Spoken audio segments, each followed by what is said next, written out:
Jurassic World Dominion, and these Jurassic films really have a curse for trilogies.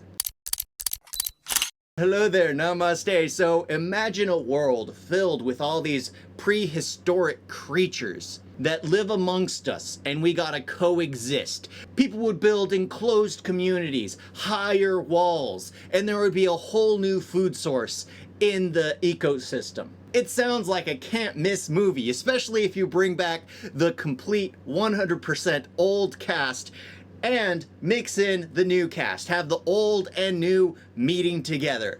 A can't miss idea, right? This film is an absolute bore fest. It is absolutely atrocious. The way it starts off with, of course, Claire freeing dinosaurs because she has a pittance to pay for her work in Jurassic World. Owen is herding dinos, and they are raising Maisie off in the middle of nowhere, and everyone in the world is hunting for Maisie. How? I don't know. Everyone who knew who Maisie was is dead or keeping their mouths shut. Blue, the raptor, has a child of her own, which doesn't serve an actual purpose to the story except to try to seed in who Maisie is, I guess? Because get this, Blue was mixed with monitor DNA in order to reproduce by herself. Did Maisie's mother, spoiler, inject herself with monitor DNA so she could conceive her own child?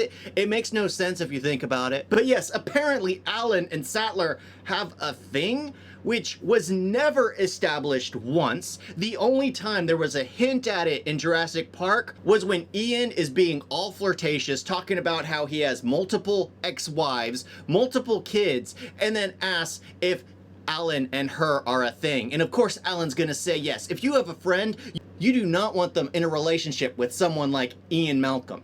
But they meet each other for the first time in this film, and they call each other by their full names. It felt so uncomfortable. Every time a dinosaur is on screen, somebody has to name it. Why?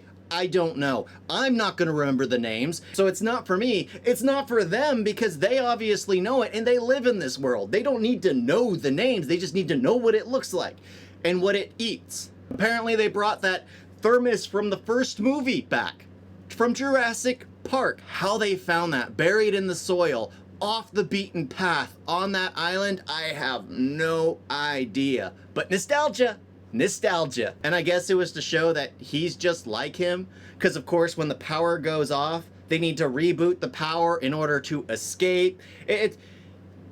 It really doesn't know what it's doing. The dynamics, I have a few scenes where I enjoy where they all meet for the first time, but other than that little nostalgia being like, oh, old and young films come together, other than that, I just don't care for it. This film is an absolute bore. It felt like it should have been over 4 hours earlier because this film feels like it's 6 hours long.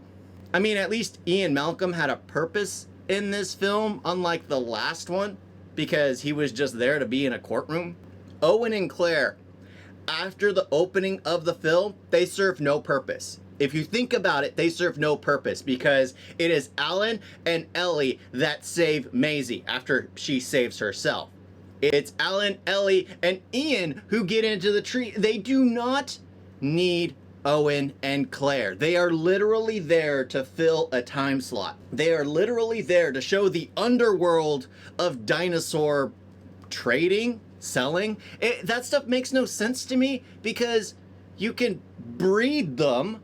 It's not that difficult. They're wild animals. Anyone who has a male and female dog, do you know you can make more that way? It's not that complicated. And most of these dinos can reproduce by themselves. All you need is one. Well, probably two because they can transition. So yeah, you'd probably need two unless it's a raptor. Raptors can self-reproduce, I guess.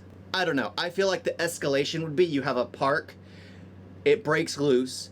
You have poachers that hunt them and then bring them to the mainland. They get loose on the mainland. And then the third film is basically a post-Jurassic world.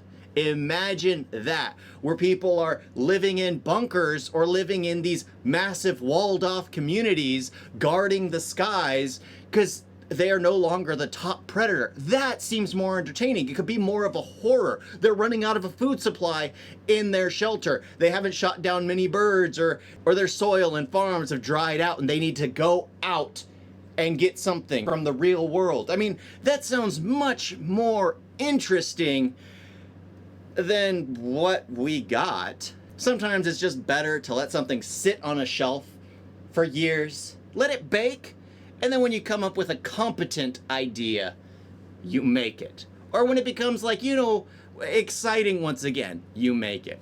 It's sad seeing something that could have been so grand. Because I got excited when I saw the trailer. I was like, huh, that actually looks pretty darn cool. And then I see the film and I'm just like, huh, this is actually absolute crap. This truly is a Jurassic trilogy. Thank y'all for watching. Talk to you next time. Toodles! You guys got a video?